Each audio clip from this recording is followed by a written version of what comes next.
What up, everybody? It is Josh Thomas, aka DFS Up North, here with another Fanshare Sports First Look.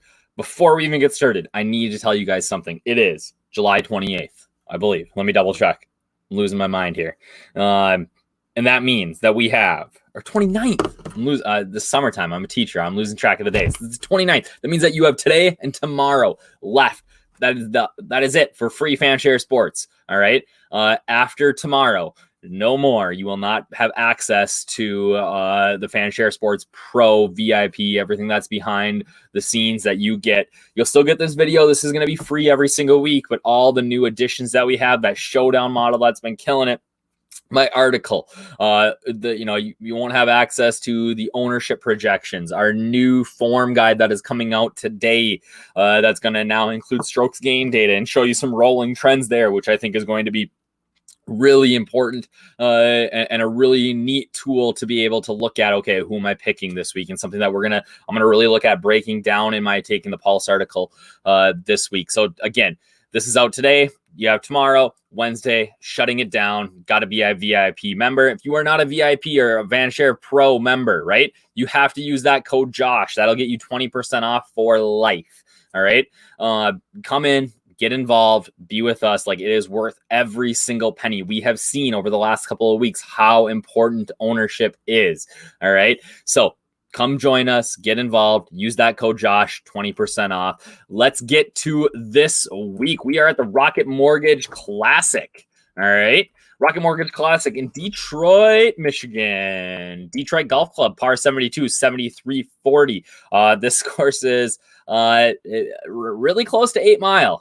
If you actually, some of the parking is right next to the 8 Mile trailer park that you may have seen in the Eminem movie. That's famous there. One of my buddies was at this event last year, and they had big traffic delay. He had a hard time getting into the course. What was the reason? Somebody was shot in the middle of the street. So it's no wonder that we have not as strong of a field this week. All right, you're going to have Bryson and Webb Simpson, hopefully, if he doesn't withdraw here.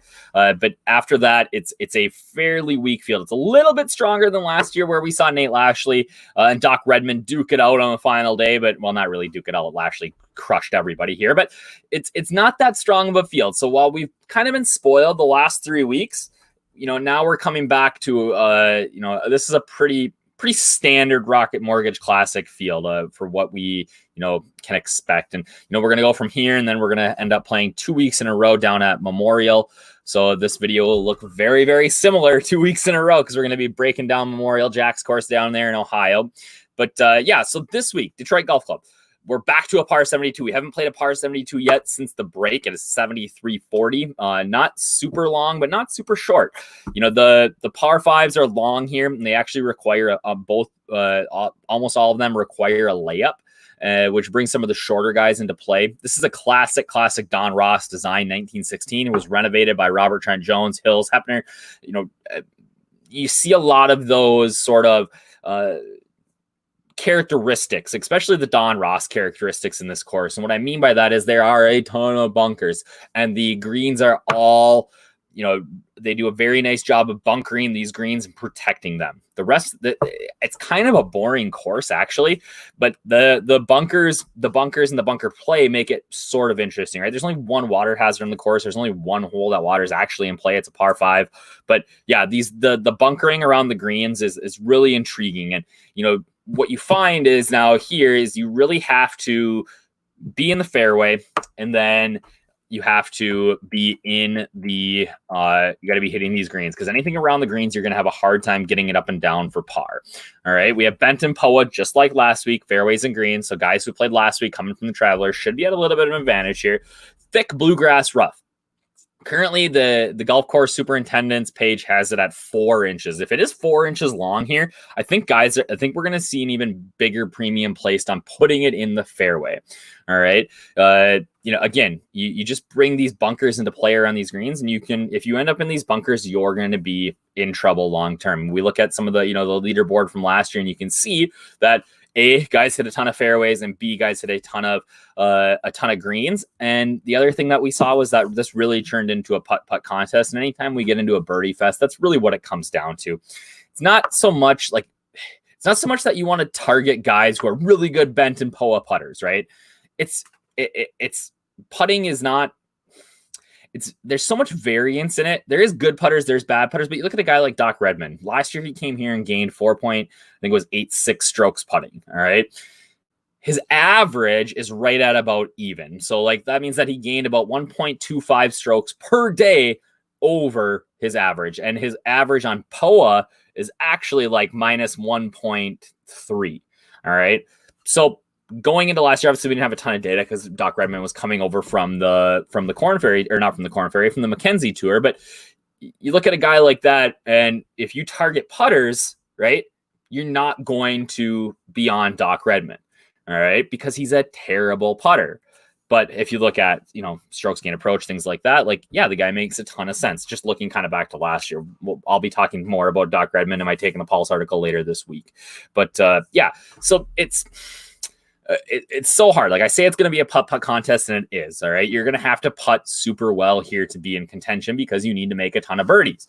All right. Yeah. Maybe you can put it up, 5 feet from every hole, but if you can't putt and make it, like, you're in trouble. All right. You got to make some birdies. And that's why I have concerns maybe about guys like, I love Victor Hovland. I think he's going to win here very soon. He's 10K this week though, and he's a shitty putter. Right. So is Hovland going to be able to make enough putts? I mean, maybe, right? It's so putting so up and down that it's really, really hard to say. I mentioned a second ago, that layups on lots of holes, it brings the shorter hitters into play here. At 7,300, it's not like super long, but those layups and the way that it's kind of bunkered out there make it so that we're going to see, some of these longer hitters hitting irons off the tee. We're going to see them hitting 3-woods, hybrids. All right. So don't just, see that number of length and see, there's a lot of long par fours here, which there is. Or these long par fives. The long hitters are not at such a big advantage here.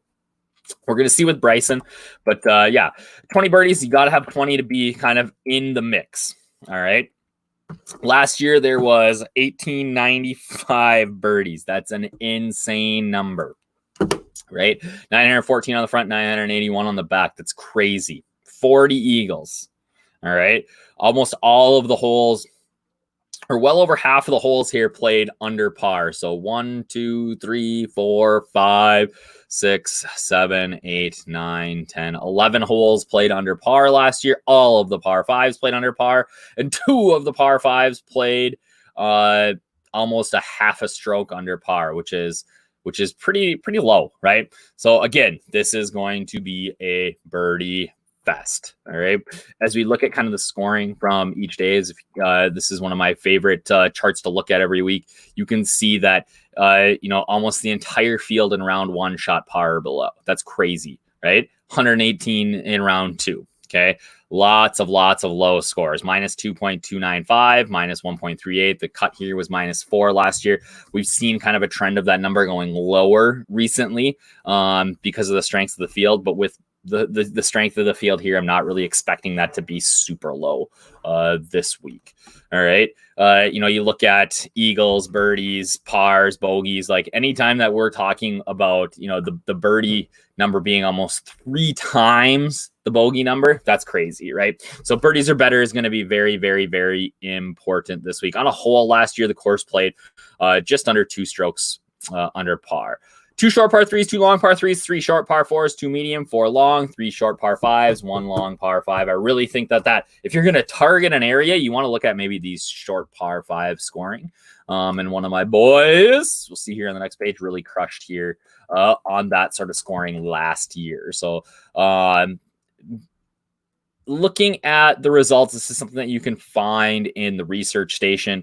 It's always interesting for me to look at, okay, where is there anybody that popped, like, they were, so far back on the leaderboard, but they scored higher. And that's, in DFS, I don't really care necessarily about where somebody finishes. I care about how many DraftKings points they have. So a good example of that would be like Cam Champ and Aaron Wise, right? They both had 88 DraftKings points in this event last year. They had 20 and 22 birdies. Both had 11 bogeys. One had an eagle. And they scored higher than like a Bryson Garnett, or Bryce Garnett, not Bryson. I got DeChambeau on the mind. Bryce Garnett, Barracuda Bryce was T17 here last year with 18 points, but he made so many less birdies. He just didn't make a lot of bogeys. All right. In a birdie fest, bogeys don't necessarily kill you. All right.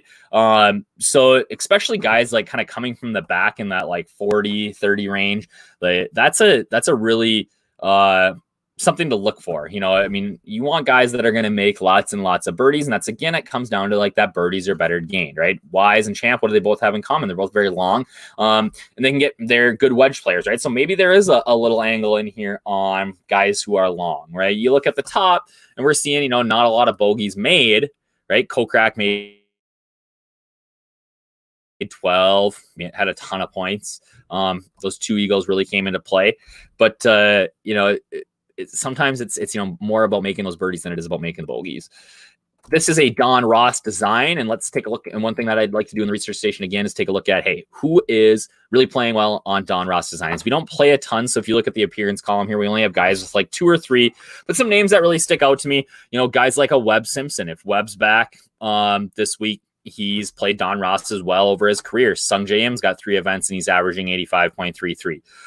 Tony Finau, guys who Kyle Stanley, who I really like this week.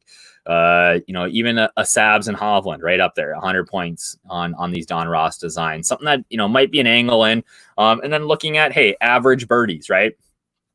Sung J only 17, but Weber 17. As you play a few more of these events, you end up with a few less birdies. But Victor Hovland, 22 birdies, 2 appearances on Don Ross designs. That's definitely intriguing to me. Weather and wind, nothing. It looks gorgeous for this week, right? We saw a little bit of that wave advantage last week with the PM/AM getting a much better scoring average than the AM/PM. I don't think we're going to see that this week. It really does look gorgeous out there. My winner this week, I am going to go with my boy Hovland. I think he is due. It just feels like the right time in this sort of field. I wish they'd lay a little bit higher number on him that I could bet him. But, maybe he has such a good weekend player that he's not somebody that I'm going to bet right away in round 1. He's a guy that I want to jump on if he, has a 2-3 under round after round 1. We can get him at, sometimes double the odds. He might be one of those guys that drifts a little backwards too. We don't have tee times yet, but if he gets a PM tee time, typically if you can live bet on a site, you can see that those numbers sort of drift in the afternoon. And we see guys, if Hovland's starting at whatever, 20-1 or 22-1, you might be down to 35-1. You can get some value there even before you tease off. Chalk Donkey this week is Doc Redmond. He's playing great golf. They finally priced him up to like 8,500, but I just don't trust the putter here. And, if I would have said that last year, like I said, I would have been wrong. But I just think that his ownership this week he's already leading in tags on Fanshare. It's going to be so high that for me, it's just an automatic fade. And my sleeper here is really anybody that's played on the KFT recently and done well. If you guys follow golf like I do, that those Korn Ferry Tour events, you're seeing -20, -21, -22, or deeper almost every single week. Right? Some of these guys that are having to play Monday qualifiers or things like that, like where they got, you got to shoot 60, 61, 62 every single week. So when they get to these birdie fest tracks, it's not a grind. It's very similar to that type of an event. Whereas, you maybe have like a guy like, I'm just throwing names out here, like a Tony Finau who plays on the tour regularly that really needs to grind. And, he might, if this event is like 10-12 under, he's got a good chance at winning, right? Because he can grind out these pars, which is what you really have to do on most PGA Tour stops, and especially in majors, right? But this isn't a major. This is going to be a 22, 23 under score. So if these Korn Ferry guys, like a guy like Chase Seifert, who, had full Korn Ferry status last year, he's now back on tour this year. He's struggled just a little bit, but definitely a guy that I think, fits this mold because he can make a ton of birdies. So definitely be on the lookout for some of these KFT guys. Again, always give us a follow on Fanshare Sports. DK Golf Bargains Lee. We got everybody going. Lunas. Oopsies.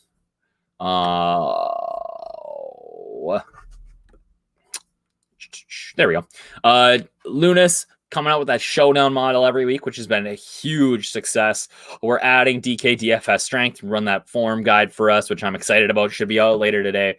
And again, this is the last day, today and tomorrow, last chance for a Fanshare Sports Pro free membership. If you want to get involved, 20% off for code Josh if you want it after Tuesday, because again, those ownership updates are going to really be important on Wednesday. I think in a field like this where, you know, we don't have all these studs, we're going to see ownership start to really close in around around a few guys, and that's going to be an important pivot for GPPs this week. So use that code Josh, get 20% off any subscription, and we'll chat soon. Check my Taking the Pulse article on Wednesday, and I'll see you guys in the Discord.